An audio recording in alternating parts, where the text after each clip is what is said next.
In 1996, survival horror was born within the walls of the Spencer Mansion. And just as the T-virus would eventually spill out into the streets of Raccoon City, so would survival horror spill into the game industry. The late 90s and early 2000s saw a flood of games within the genre, and enough Resident Evil clones were made to start a small museum solely dedicated to the cause.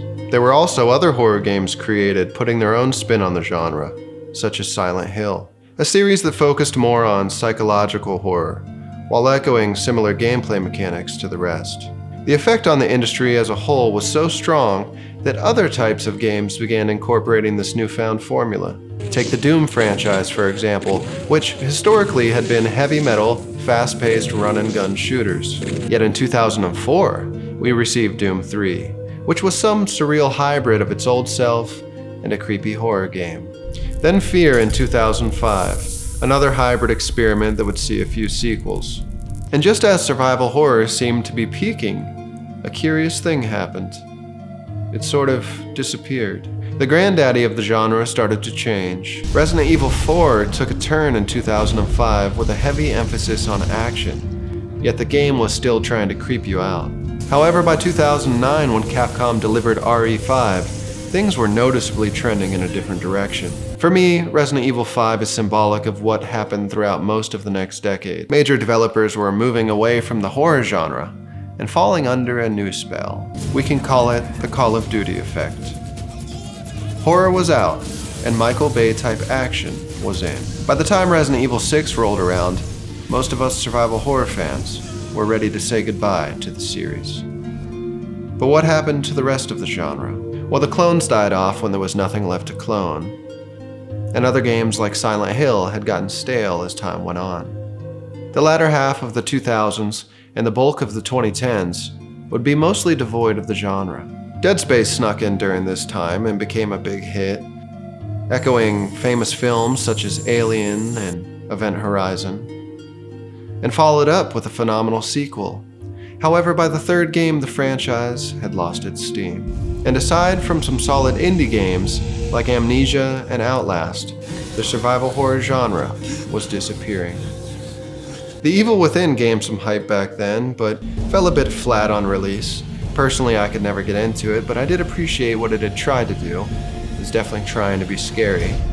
There just weren't any big names driving the genre forward like there were in previous years. And funny enough, the most popular survival horror experience of this time would come in 2014 from a demo. If anything could have shouted out to the industry that gamers were indeed craving some good old-fashioned scares, it should have been PT. A mysterious little gem that gained overnight fame on the PlayStation Store. The player found themselves in a never-ending loop between two doors in a seemingly normal family home. Quickly, things began to get very strange, and with each pass-through and a little puzzle solving, the whole event turned into an unforgettable nightmare. The graphics were amazing for its time, and still to this day it's a great-looking game. But once everyone realized what it really was, the internet blew up. PT was a Silent Hill game from mastermind Hideo Kojima. It was quite a moment to behold, but one that sadly was short-lived. Kojima and Konami split up. It was ugly. PT was taken off the PlayStation Store, and it seems survival horror had received its final nail in the coffin. So there we were, fans of a dying genre. What a shame. Years had gone by and nothing had really happened but some indie games and a demo. But in 2015, something unexpected caused a rift through the industry. Resident Evil 1 Remake was released on the PlayStation Store. Many gamers, even avid survival horror fans, had never gotten to play this masterpiece as it was a GameCube exclusive, and the Nintendo machine wasn't exactly the hottest pick for people interested in such a genre.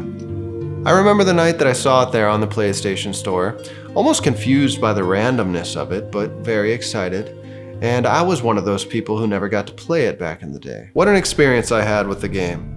Loved every second of it. And apparently I wasn't the only one.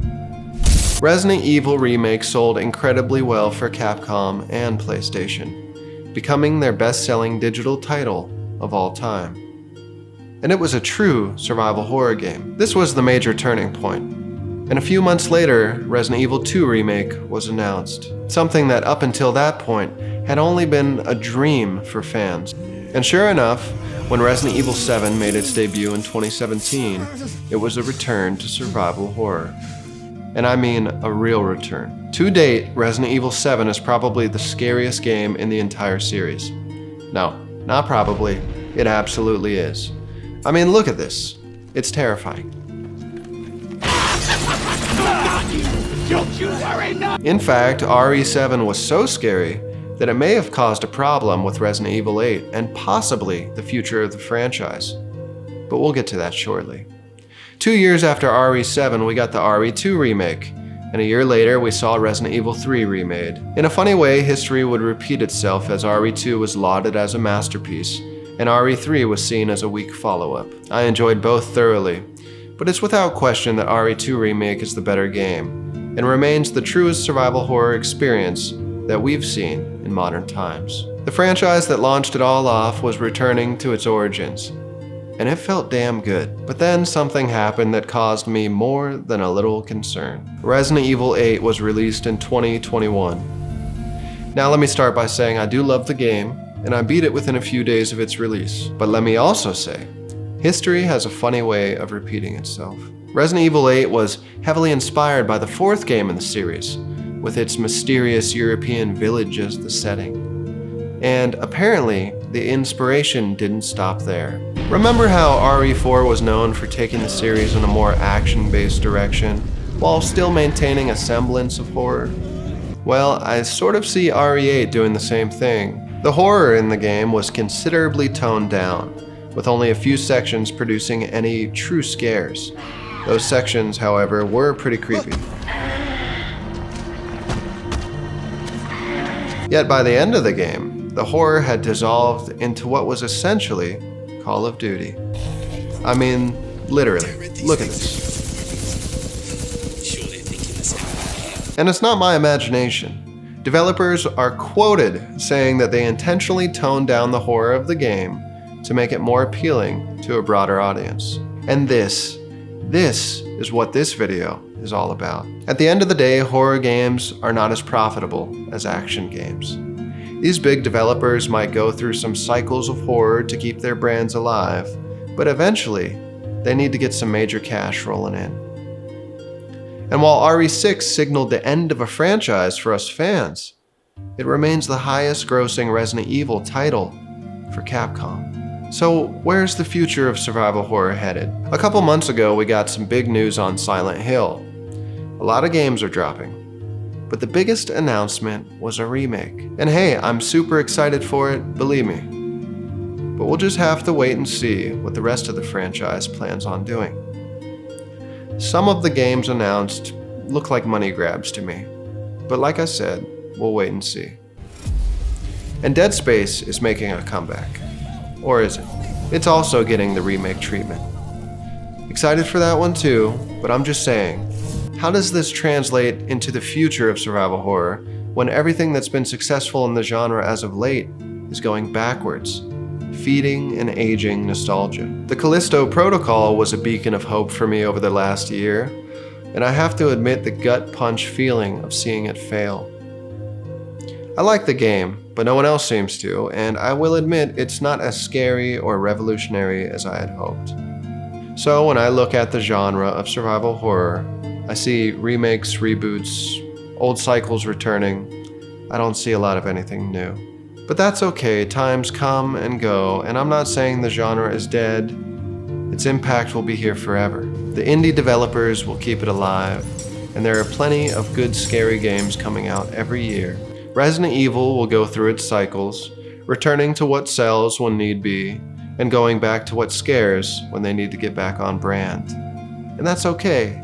I'll be there for it. Silent Hill may come back and surprise us all. Who knows? I really hope so. But at the end of the day, gaming is an industry, and a big one. These games are made by companies who need to make money. The industry will always be shifting, and us gamers will miss some things that we remember from when we were young. It's just the nature of life. Guys older than me miss turn-based combat and RPGs. Gamers younger than me will someday miss Fortnite.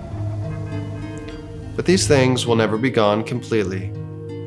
And even though the golden days of survival horror seem to be falling far behind us, we still have plenty to look forward to. And the one thing we will always have is our memories.